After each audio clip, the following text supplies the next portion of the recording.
Yola, the Adamawa state capital, now plays host to hundreds of thousands of internally displaced persons whose homes, businesses and other means of livelihood have been destroyed by Boko Haram. The reason why Yola is the most preferred destination for the internally displaced persons is simple. Yola is supposed to be more safe and secure since it is the seat of power of the Adamawa state government. Some of the internally displaced persons are from northern part of Adamawa, particularly Mubi, Michika, Madagali, Maiha and Hang local government areas, while others are from neighboring Borno state, the epicenter of the insurgency. There is no doubt that these internally displaced persons are people devastated. However, some among them demonstrate that they are indeed global citizens. Kello Apagu, a mother of 7 from Dagu village in Askira Uba local government of Borno state, while fleeing from Boko Haram attack in Lassa, found a boy of 3 years between Lassa and Delay. She heard a child crying under some shrubs when she was approaching a stream for a drink of water after trekking for hours. She carried the baby, marched on in the company of her children till she reached Yola. Sai da ina tafiya kenan ina so in je in same mutane mai gidan na yana jira na, sai da na sami wannan yaro a caji. Sai da na dauke shi. Ta sai da mai gidan mun hadu da mai gidan nan yace kin shiga gida na shiga gida miki ka kawo na kawo kaya. To shi kenan sai tafiyan mu kenan. Sai da muka zo sai da mun dauki yaro din. Yana kuka yana karkashin inuwa. Sai da na ce ma koya mutu ne, sai da na taba shi yana da rai. Sai da mai gidan na yace mu dauke shi. To sai da na dauke shi na goye shi sai da muka zo na da shi. Gloria Kubu, an official of the National Emergency Management Agency NEMA, makes this confirmation. So we now asked her, is she going to keep the child with her or we should take the child to the orphanage home? She now said no, she's going to keep the child with her since it is God that has given her the child. We now said okay. The child got used to her. He just took her as his mom. If she leaves him and maybe trying to do something, he will be crying and be following her around. In a related development, Mariam Buba from Gulag is always nursing and nurturing a child she also had to surrogate despite religious and ethnic differences. Yaro din babban shi daban, hayan shi da maman shi da yarwan shi. Yanzu ma babban shi yazo da yarwan shi biyu ta zo ta sami nana. Mariam also found Chinda Wulia in the bush while fleeing Boko Haram in Gulag area of Adamawa state. Although parents of Chinda have discovered that the young boy now lives with his surrogate mother, the bond between them is such that no one can now separate them. It was reliably gathered that Mariam and Chinda, who was in pre-nursery school, had an accident while fleeing from Boko Haram. For 28-year-old Lami Joseph, apart from spending as much as 15,000 naira, an equivalent of $93.8, transporting the sick and aged away from Madagali town when Boko Haram struck, she also took with her 8 children of her kith and kin to relatively safe Yola before parents of the children came and took them away.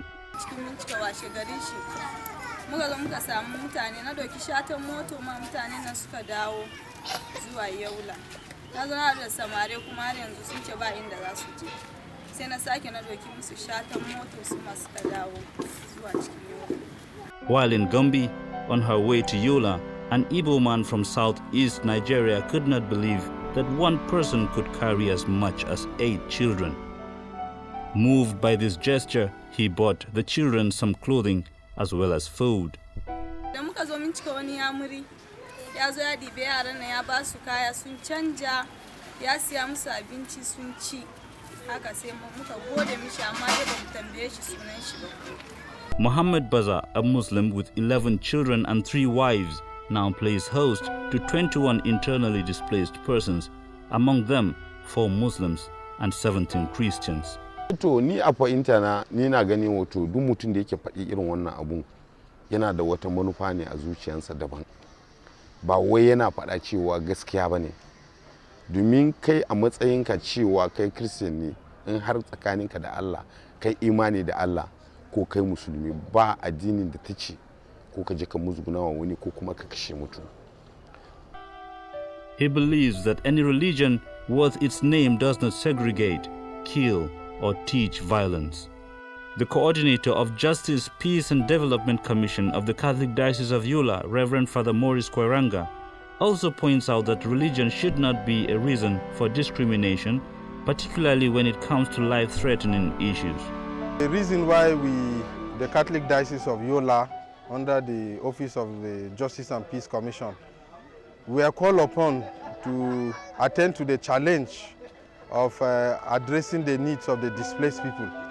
When they came into our place here, when Baza, Michika were overrun, precisely on the 15th of September, people came in here to the gate looking for food and shelter. So we were forced to take them in and make provision for them. Demonstrating the willingness to help beyond the walls of religion and ethnicity was what made Mayrama Bature, a mother of 5, to sell her clothes to help transport people away from the danger zone of Michika when Boko Haram attacked. She bought the clothes for 3,500 naira, an equivalent of $21.8, but sold it for only 1,000 naira, equivalent to $6.5, just to save lives. As Father Morris hinted, the greatest challenge now is that of building a post-conflict society.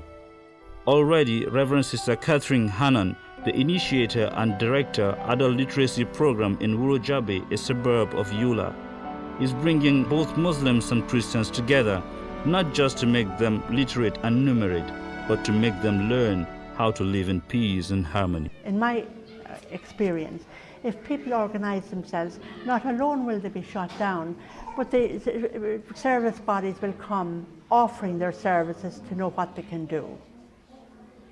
So really, and at the moment, the biggest challenge is, say for the NGO, the people are interested, but now they need a little coaching just to get off the ground, but there's nobody to coach them. There's nobody there to coach them. Sulaiman Halidu says that adult education is a commendable program, but regrets that the fear of attack by Boko Haram, even in Yola, is making people leave Yola for safer towns across the country. I normally give them this education pertaining Hausa and also the English. And we have the other part, we have computer literacy and also the keyboarding. And we have even the 3 distribution. We have been doing it here on behalf of Sister. Since 2009, we have had massive insurgency in this country. Killings, destruction by Boko Haram, families to families, towns and towns, villages have been completely destroyed by Boko Haram. And the biggest challenge before the Nigerian government is how to overcome this division that has been created by the Boko Haram insurgency, particularly for the internally displaced people, because these people have left behind their families and their homes. So the problem now is, if these people get back home, how do they collaborate with those that they have left behind? How do they live together with those that they have left behind who collaborated with Boko Haram in order to destroy their homes? So the biggest challenge for the Nigerian government is to come up with a specific post-conflict reconstruction strategy, a strategy that is able to unite these people, a strategy that is able to bring about reconciliation in the society, a strategy that is able to ensure these people are able to live together in peace. And I think in a very simple and ordinary way, that strategy has begun here and now, where we can see together Christians and Muslims coming to learn in order to empower themselves to participate effectively in the Nigerian economy. And I think bit by bit, small by small, that is the way we can eventually overcome the problems of the insurgency and begin to reconstruct and to rebuild our country, our society, and our nation. We hope, and with our vibrant faith in God, that one day Nigeria will reach that stage. And we hope that the Nigerian government is listening and listening well.